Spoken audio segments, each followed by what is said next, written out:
Welcome to StreamSemester.com's Teaching to the Test pattern. Here is your host, Tom White. Really, that's all you want me to say? Nothing about the show? Just here's Tom? Conceited much? Hey, buddy, welcome to StreamSemester.com's Teaching to the Test pattern. I'm Tom White, and we're on the road again today. We are in Gwinnett County at Collins Hill High School, and I am joined by Evan Rosenberry. Evan, thank you so much for taking the time to join me this morning. Absolutely. Thank you for having me. Bright and early on a Wednesday morning. Yep. Planning period on the day of finals to start the day. Not a bad day. Nope, not at all. And you got graduation tomorrow, so wrapping up the year. We do. So Awesome. it's always good. You know, we don't have graduation on the weekend, which has happened before. So glad that it's happening tomorrow instead. You know, I hadn't thought about that. So talk about the graduations, because Gwinnett County is a big school system. Yes. How do they determine who graduates when?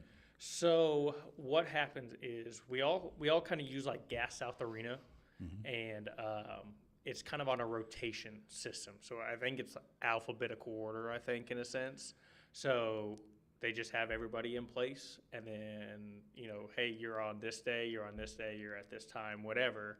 And then the next year they kind of just rotate everybody to a different day. So like if you were the last graduation last year, now you're one of the first ones this year type of thing. So, Gotcha.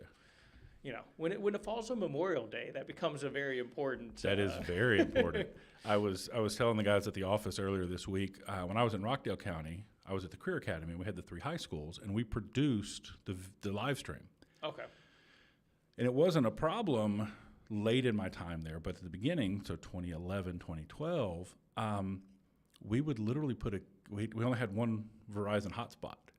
And so we had a kid whose only job was they would start at Heritage. They did theirs first. Mm-hmm. They would take that hotspot to Heritage. They would get in the police escort that was escorting the school board to Rockdale, and their only job was to get me that. And then they would get it there, and we would do the broadcast, and then Salem's was always the next morning. But that was, you know, I had a kid whose only job, you know, was like carrying the nuclear briefcase there. So let's talk about your program. Okay. You know, you are my first marketing teacher on the podcast, and, you know, 100 or whatever episodes. But, you know, marketing now, and we talked about this a moment ago, is video. And video is marketing. So talk about your program, what your kids expect, or what you expect your kids to take away at the end of their time here. Yeah, so with that, you know, I mainly do sports and entertainment marketing here. I do teach an intro class, but, you know, the main focus is kind of pushing them to that second level, which would be the sports and entertainment pathway. And there's just a lot that goes into what you can do from a sports and entertainment perspective. You know, everything is online. Everything is, you know, what can I do advertisement-wise, marketing-wise, through video, through social media, everything like that. And that's what I want them to get to, because I don't want them to leave high school, you know, with necessarily just the book smarts. I want them to be prepared to actually like start right away in a job and know exactly what they need to do to be successful in that job, because that's just how the world is today. You know, everything's kind of technology based in the world now. And okay, yeah, you can answer, you know, this multiple choice test that says you know the information, but can you actually use this information? Can you use the technology to actually be successful down the road? So that's kind of the big thing that I kind of hark on for them. Gotcha. I told you earlier I did a podcast episode yesterday, and I was with the dean of a college at Savannah State, and it's very interesting because you touched on the same thing he touched on, is they can answer tests. They can do that. That's easy. They do that all their life, but those tangible things. And it was interesting to me in that conversation is that they're held accountable, not that kids graduate anymore. It's that they have a job when they graduate, and that's the new accountability piece that's coming from the colleges. So what are things that, as your students progress through your program, that surprise them? Because marketing is so pervasive in our lives now. What are things that students kind of go, wait a minute? Do you have any of those examples? That's a good question. Yeah, off the top of my head, what's funny is for how much students use AI for like things they probably shouldn't use AI for, and showing them the proper way to use AI to help them, possibly, edit something a little differently, or even like create an image of something, better versus just like, hey, what's, the answer to 200 times whatever, showing them that, and they're like, oh, wait a minute, I can use AI to do this. I think one of the things they had to do create a new MLB franchise, and they had to come up with a presentation about, they had to choose a city that there's no MLB team there currently. They had to go through why they chose that city, the demographics and all that stuff. And, I'm still getting, at the high school level, I'm still getting kind of those, this presentation is not very professional looking sort of thing. So I literally showed them, straight up just took one of their presentations, put it into an AI function, and just gave them a simple prompt and had it spit back out a more professional looking presentation in about 30 seconds, and they're like, the looks on their faces, they're just like, wait a minute, that's all we needed to do. And I'm like, yes, guys, sometimes it's that simple. We just got to play around with things and learn how to use this stuff the correct way. That's awesome. So I'm blown away because all the schools I work with, the messaging has been, or most, not all, most, has been AI is bad. Correct. But I will tell you from the outside perspective, I use it all the time. Like there are so many things that for me, I could sit down and write a paragraph about something, or I can say, hey, here, use this for context, give me 75 words. Mm-hmm. And it does it, and I still have that creative time in my brain and not burning it. What AI agent, if you don't mind sharing, what are you guys using? We have, through the school, it's all through Google, so we have Google Gemini. Awesome. We have that already built into all of their Chromebooks and to the teachers' laptops. So that's the main one that I show them just because they always have access to it. But I do, let them know, hey, if you guys are really looking into this, I would pay the $20 a month because you're going to use it in college. You're going to use it down the road. Like $20 a month for you guys nowadays, it's like, don't go to fast food for, twice, and it's paid for. And the thing about Gemini that a lot of people don't understand, in and outside of the education space, is unlike the others, it doesn't ping back. So that's why schools can use it, and it's not storing all of that data, which is great because it does give those students, and I think it's important to give them those opportunities to dig into AI and figure it out. Because I'll admit, I use Claude. Claude is my go-to because of the co-work function, and it saves me, so much time and effort. Mm-hmm. For example, when we do a big sale, there's 500 lines in an order.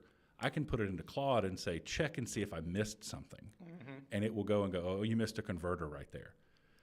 Our workflow, I would send that to an engineer. He would read through it and hopefully catch it. Right. And if he didn't, then, on the backside, we're having to figure it out. But it also prevents him from going, hey, dude, I need you to go back and put that in. So I can do all that. So AI is, especially the ones that are generating based on context, are mind-blowing. You talk about, you using it at work and everything like that. And that's the thing. And how you say schools kind of steer away, like, don't use AI.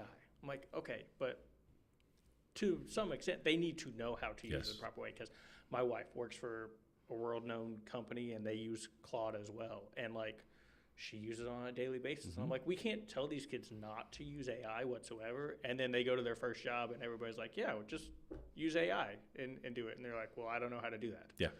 So and this is a tender point as well. I feel the same way about cell phones. And when I was in the classroom, I was staunchly, beginning of my time in the classroom, I was staunchly anti-cell phones. Mm-hmm. Don't have them, don't have them, don't have them, don't have them. And then I sat in the back. I'm the nerd who would sit in the front of a faculty meeting. But one day I was in late and I sat in the back. Everybody in the room was on their phone. Mm-hmm. And when I went, that's everywhere.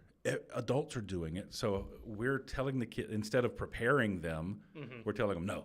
Right. And so, sorry, that's my mini soapbox rant for the day. So when your students are producing these things, so let's build off of that MLB idea. Yeah.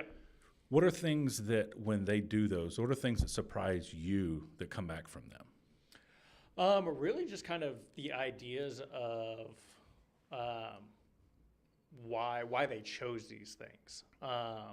I had some people choose. I had obviously choose some like United States cities and that sort of thing. But I gave them free range. I was like, give me anywhere in the world that you think. So I mean, I had a group that chose Barcelona. I had a group that chose Seoul, Korea, which, you know, if you think about from a baseball standpoint, like Seoul, Korea is very big in baseball. is huge. And it just kind of surprised me a little bit because I feel like sometimes we have these conversations and I forget that maybe they know this information, but like it surprised me like, oh, you took the time and you figured out, hey, Seoul is very big in baseball and this is definitely going to be successful here. Like they already have a league and that sort of thing, but putting, you know, an MLB team out there that can get, you know, their players back home for a couple games every year and that sort of thing. Yeah,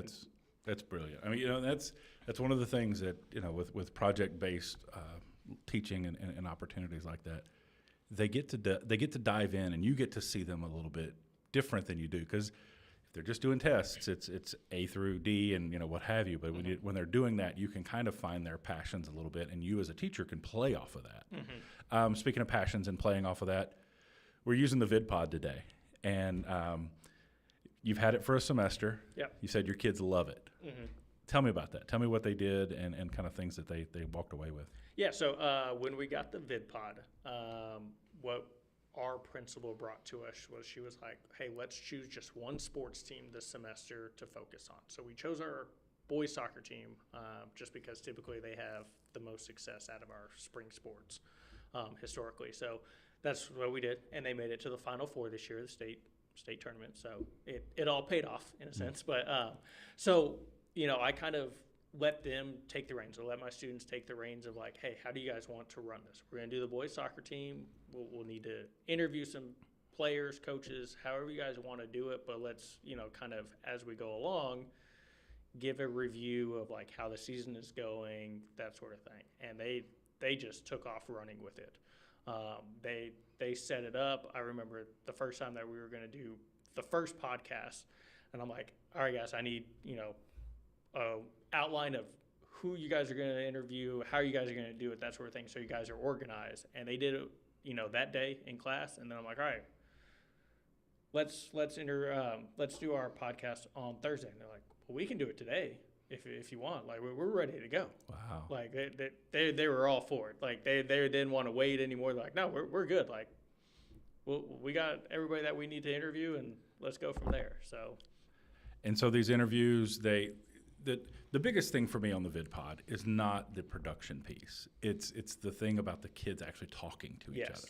Did you see a difference in that when they were doing podcasts? Oh, yes, absolutely. And that's one of the big things I love about this is, going back to COVID, in a sense, I feel like a lot of kids lost that communication skill of being at home, and they're still kind of adapting and getting back to knowing how to communicate and present themselves. And this just helps so much, especially from having to interview people and, you know, coming up with what to say and how to say it and everything like that. And, you know, those interviews just really did something to them in a sense. It kind of brought some of them out of their shell a lot more than I knew of them. And some of these kids I've had now for 3 years, and I'm like, I never knew that's, you know, kind of your personality type of thing, but, you know, it kind of broke them out of their shell a little bit. What are things that they said after they would do a show? Like, did they find it fun? Did they find it kind of engaged? How did they feel? How would you say that they felt? They loved it. I mean, they were totally engaged. So after they would, you know, film it and record it, they would come out and be like, no, this one's good. There were a couple times that they're like, hey, we got to redo this interview, but like they already knew. Like it wasn't in the editing process of them going, hey, you know what, this looked bad. Like they already knew, like, hey, this one's going to be good. Like the answers to the questions were good. We were flowing well. And then there was other times where they're just like, oh no, we got to redo this tomorrow. Like they already knew. So it was good in the sense that they already knew that before actually getting to like the editing piece. Very cool.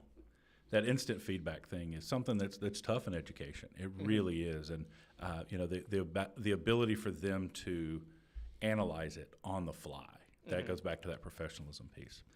So anything else you want to say about your program, school, or anything like that before we get out of here and let you enjoy the rest of your planning period? I just want to say that I was very grateful that you guys chose us to do it. I mean, it definitely sent us in a direction that I wasn't necessarily prepared for, but in a good direction. And hopefully that we can continue this down the road, because it definitely helped my students this semester. Awesome. Well, thank you so much for your time this morning, and thank you for actually using this and playing with it, and letting your kids try to figure it out. Absolutely. Thank you. Thank you. Oh, wait. You need an outro too? Let me guess. Thank you for watching Teaching to the Test Pattern, a stream semester production. I'm done. Call my agent and tell them never again.